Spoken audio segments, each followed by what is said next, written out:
Bonjour à tous, je vous fais une petite vidéo, on va dire d'annonce, pour vous signaler que cette chaîne va reprendre en activité. On va refaire du contenu sur cette chaîne, sur Hearthstone en standard. Alors, trois objectifs, je dirais, pour cette vidéo.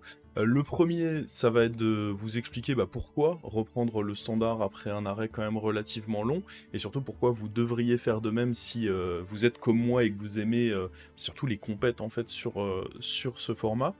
Deuxième raison, c'est d'expliquer également le contenu auquel vous pouvez vous attendre à arriver à venir sur la chaîne.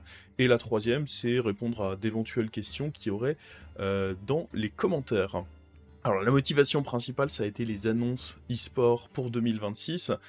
Première annonce, comme vous le voyez sur le visuel, la BlizzCon, les Worlds se dérouleront en physique cette année, en septembre, donc assez tôt en plus de ça, donc retour des Worlds en physique sur Hearthstone, donc ça montre un certain engouement de Blizzard de vouloir refaire un petit peu des trucs en présentiel en physique. Alors se qualifier pour les Worlds, c'est un long périple, c'est un long chemin, mais au moins il y a une carotte au bout où tu te dis, franchement ça fait rêver. Ça fait rêver parce que même les années précédentes c'était dur, et en plus à la fin, tu jouais tes Worlds depuis ton canapé, ça faisait pas tant que ça rêver. Mais ce qui fait rêver aussi, c'est le format. Parce que bon, s'il y avait juste ça, ça serait un petit peu léger. Le format qu'ils ont annoncé pour 2026, ce sera composé de 3 Masters Tours, 3 Championships saisonniers, un en avril, un en juin, un en août, avec à chaque fois, pour s'y qualifier, des playoffs. Pour se qualifier à ces playoffs, on a le ladder et les open, et ce sera comme ça pour chaque saison, mais on va faire un petit zoom sur la première saison pour que vous compreniez peut-être un petit peu mieux, notamment avec certains points que je suis allé chercher dans le règlement. Si on regarde, du coup, pour celui qui va se dérouler en avril, le Championship, il y aura 16 joueurs. C'est directement le gros tournoi, il me semble qu'il y a 50 000 $ de dotation, pardon. Et pour s'y qualifier, premier moyen, c'est les playoffs. Les playoffs, par région, il y aura entre 50 et 128 joueurs qui pourront s'y qualifier, et 4 qualifiés par région pour les championships. Donc ça déjà, c'est un des points qui donne envie de refaire des compétitions. L'année précédente, pour faire un parallèle, il y avait à peu près ce même format, des championships, des playoffs qui qualifiaient, sauf que c'était un qualifié par playoff. Donc vous vous qualifiez à travers le ladder ou des Open Cup pour ces playoffs, et à la fin il y avait un joueur sur une centaine par région qui se qualifiait pour le championnat saisonnier. C'était très peu, l'espoir était très maigre de voir une qualification, même si on avait pu voir notamment Dizemon se qualifier côté Solari. Là maintenant, précédemment c'était vraiment les top joueurs ladder, donc si vous étiez le meilleur joueur de votre région en ladder, enfin parmi les 3-4 meilleurs joueurs, vous vous qualifiez au championship. Là désormais, ils ont inversé la tendance, c'est le meilleur en ladder dans sa région se qualifiera pour les championships, et derrière, il y a beaucoup plus de slots qui sont donnés aux playoffs. Donc on récompense voilà, un peu les circuits ouverts, plutôt que de se dire c'est le mec qui tabasse le jeu 12 heures par jour qui se qualifie. Ce qui, attention, il y en a qui y trouvaient leur compte, mais moi c'était pas ce qui m'attirait. J'ai pas le temps aujourd'hui, comme nombre d'entre vous, vie de famille oblige, tout ça, je peux pas jouer 12 heures par jour à Hearthstone, donc c'était pas un chemin qui était possible pour moi. Et les playoffs, une qualification seulement pour les championships, je me disais ça vaut pas le coup de se dire qu'on s'investit pour ça. 4 fois plus, tu te dis, bon, ça ouvre un peu plus l'étincelle de j'ai envie d'espérer, j'ai envie de rêver. Maintenant, ces fameux playoffs, comment est-ce qu'on s'y qualifie? Parce qu'on sait qu'il y a 4 places pour les championnats, mais comment est-ce qu'on se qualifie à ces playoffs? Il y a 2 manières, principalement, une petite troisième, on le verra. Le ladder, vous faites top 50 en ladder, si vous êtes top 50 de votre région sur les 2 mois de chaque championnat, donc c'est très simple. Le premier en avril, les qualifications c'est janvier-février, donc il faut gagner des points en ladder sur janvier-février. Si vous êtes en mesure de faire des top 50 en ladder, ça peut être un très bon moyen de qualification. Pas de panique, si le ladder, vous n'avez pas le temps de faire des top 50 ou que c'est trop compliqué pour vous, il vous reste malgré tout un moyen de vous qualifier, et c'est les Open. Les Open, les dates des premières Open ont été annoncées, donc on peut voir qu'il y en a à chaque fois une par région par mois. Si vous avez le privilège de pouvoir jouer sur plusieurs serveurs, ça c'est le top, mais à minima, vous aurez du coup un tournoi de 400 plus joueurs par mois. Celui sur Europe se déroule ce samedi à 14 h, évidemment je l'enregistrerai, hein, on parlait du contenu auquel vous attendre sur cette chaîne, bah, peu importe mon résultat, j'enregistrerai ma participation à cette qualification.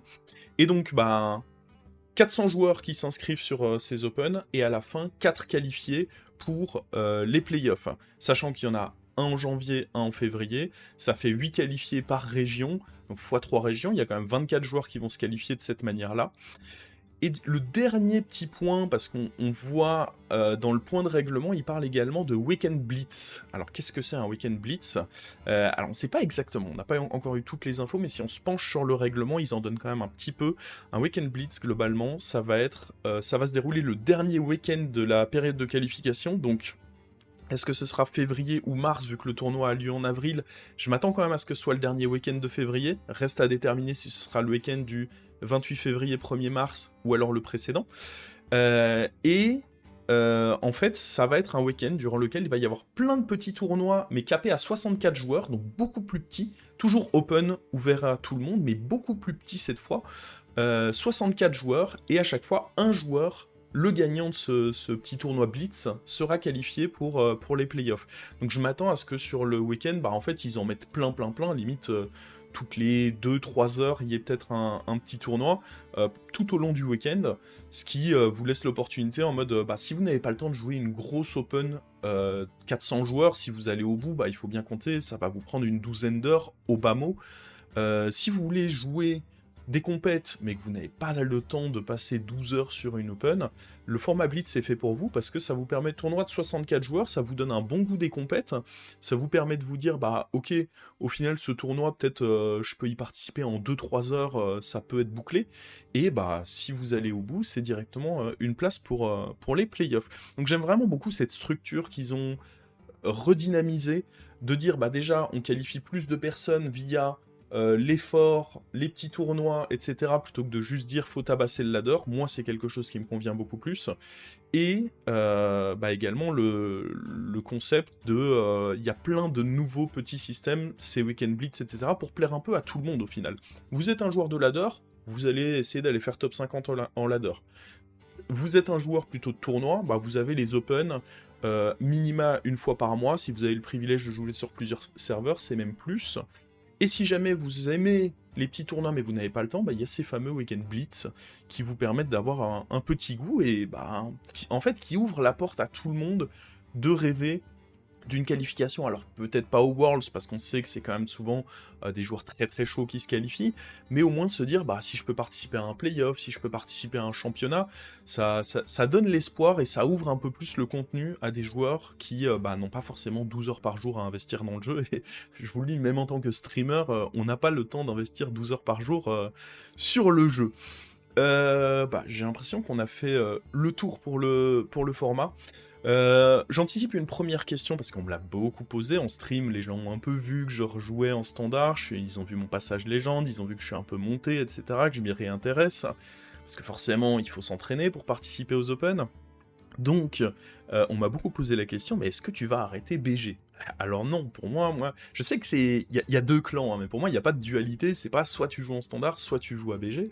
Je compte continuer à jouer à BG pour 3 raisons. Premièrement, parce que j'aime le mode de jeu, hein, c'est tout bête, mais j'aime le mode de jeu, et j'aime partager mes belles parties sur mon autre chaîne YouTube.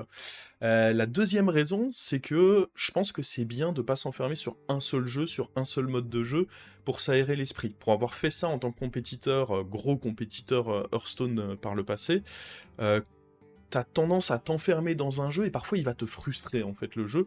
Avoir un second jeu sur lequel tu peux t'aérer l'esprit, et ne pas penser tout le temps à Hearthstone, les compètes, etc., c'est aussi une bonne chose. Et c'est un peu lié à la troisième, c'est que c'est pas un jeu... Vous pouvez avoir n'importe quel jeu qui accomplit ça, hein. Vous pouvez aimer... ça peut être du Counter-Strike, ça peut être du LoL, chacun son jeu. Moi, le truc, c'est que déjà, c'est des jeux auxquels je suis extrêmement nul, et j'aime pas être nul, mais c'est surtout que BG, il y a aussi un trait à un jeu de stratégie. Et c'est ça que j'aime bien, c'est un jeu de stratégie, et surtout c'est un jeu de stratégie qui, même s'il est très différent, c'est un jeu de stratégie qui demande à réfléchir vite.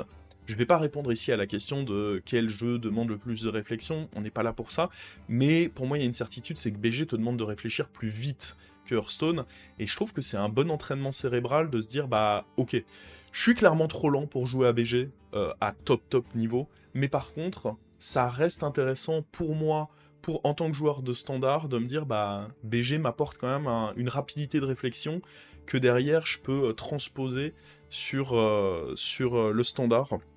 L'entraînement cérébral, c'est jamais une mauvaise chose dans tous les cas. Donc voilà, c'était pour la petite parenthèse BG. Et maintenant, bah, quel contenu attendre sur la chaîne?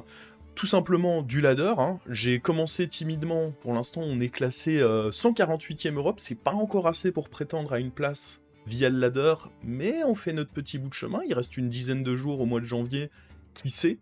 Mais voilà, présenter surtout des top decks. C'est vrai qu'il faut pas trop s'attendre ici à voir les decks fun, Rafam un peu dans tous les sens.